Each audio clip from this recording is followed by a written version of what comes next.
Where'd you get the quote about dragons? Made it up.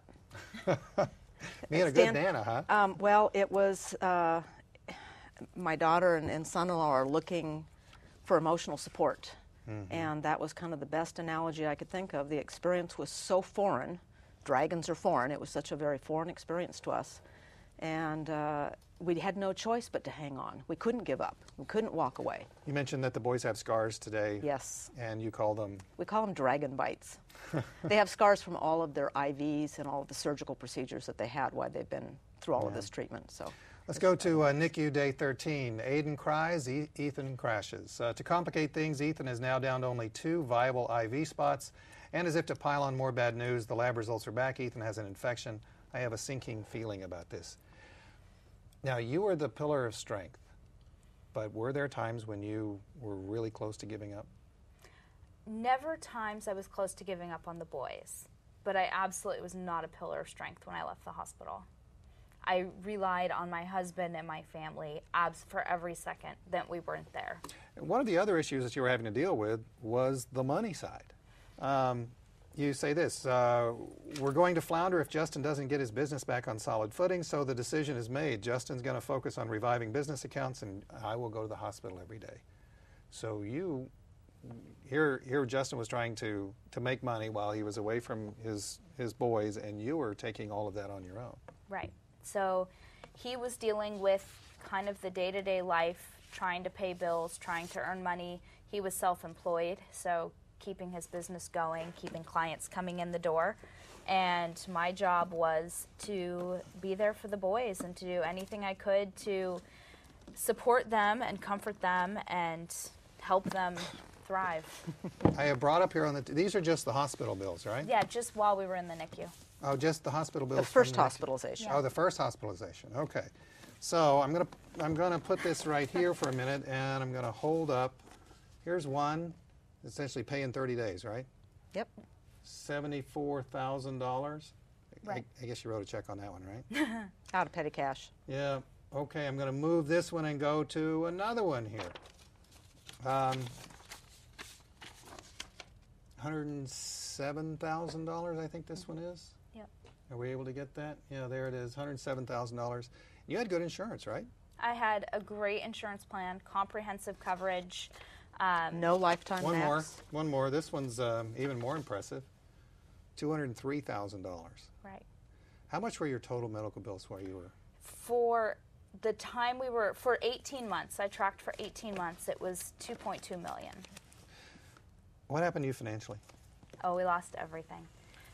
But didn't you tried to pay the bills? We paid every bill we could.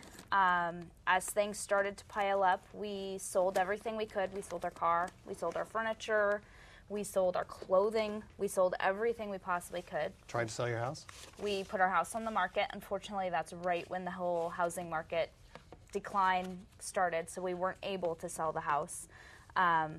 But we liquidated our 401ks. We sold everything. We borrowed money from family members. We paid probably about $60,000 out of pocket, which as a newly married, just bought a house couple. Not a little bit of money. Was everything we had and then some. Yeah, and I think the thing to remember here is this young family had a very good health insurance policy, and it was and it paid huge sums of money, but paying huge sums of money on a $2.2 million bill when there's still balances left for coverages that weren't covered by the medical insurance. Those were the gaps that swallowed this family. Right. Ethan, this was NICU day 16, a gift of hope. Ethan opened his eyes, and then I lean over and tell him not to judge things too harshly. There's more to life than this. So you had conversations with them? Absolutely. Even before then I did, but that was the first where he could see. And I still, at that point, had never been able to hold him or do any more than just cradle his head and his feet. But it was a big milestone, opening his eyes. That is a very significant toy, isn't it? It is. Let's go to the picture that shows this. It was actually given to us by one of the nurses, and she took this photo. Page 16. Keep going. She took this photo as a surprise. So we were actually eating lunch, my mom and I, at the time, and she gave us this picture. There it is. Which is just a typical little Beanie Baby, and that picture is Ethan at 6 weeks old. That was getting ready for heart surgery, and they gave us 2 little beanie babies, and they were right about the same size. Yeah, unfortunately, I'm hurrying through things because we've got 4 hours of show and we only have about 4 minutes left. Going down to the bottom of page 18, and the chapter title is Whiteout. NICU Day 25, there are 2 stories for the journal today. One is of great joy watching Aiden grow stronger, and the other is of despair as Ethan hovers on the brink. Man, how did you do it? That was hard. Ethan hovered on the brink and actually technically passed away several times and was revived. But it was very touchy with him. And my big concern at that point was, how do I have identical twin boys and only one of them survives?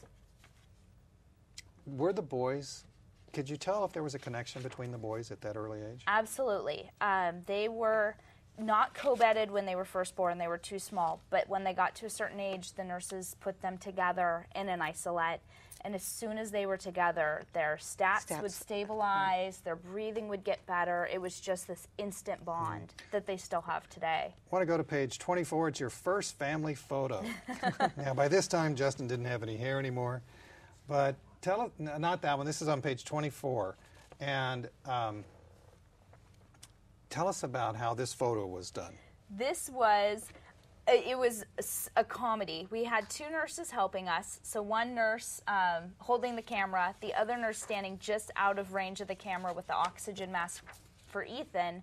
She'd put the oxygen to his face, say, "Okay, shoot." And as soon as the other nurse would take the picture, she'd pull it away and jump out of the picture. And and we only had a short period of time to get it done because Ethan couldn't be out of his isolette for more than a few minutes at a time.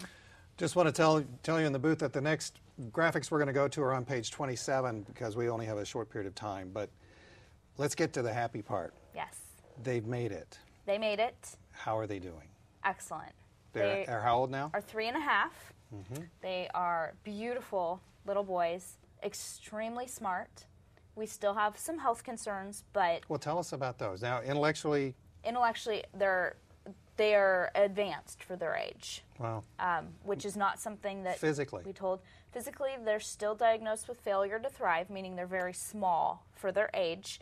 Ethan has a feeding tube, a G-tube they call it, surgically implanted in his abdomen. So he's on a drip feeding at night just to help him grow. Does he eat regularly? He eats during the day. Oh, okay. Yeah. He has chronic lung disease, so it's something we'll have to watch, and a heart defect that we'll just have to keep our eye on. But that may sound scary. It's nothing compared to what we thought we were going to be faced with. It really sounds scary. They're fantastic. And you and Justin are still together. We are still together. How'd We're that doing happen? well. I mean, seriously, how did that happen? With all that you've been through financial ruin, you've been through the most difficult circumstances I could ever think of with regard to children. Yeah. And you guys have made it. We did, and I think, I don't know the great advice on how to survive something like that. We're both very similar-minded. We're very open and we communicate well, so that helped. It also, our boys survived and it turned out good. You know, I can't say what would have happened had the ending been different. Can we go to that last picture again? Because I promised you a happy ending, and you know the happiest ending of all is that picture right there. 2 thriving boys. Yes. And a very, very happy mom. Go to the website, apoundofhope.biz. You're going to learn a lot more. And I've got a feeling you're going to be hearing a lot more from Michele Kemper and Jen Sinconis. We'll see you right here on Public Exposure next week. Take care.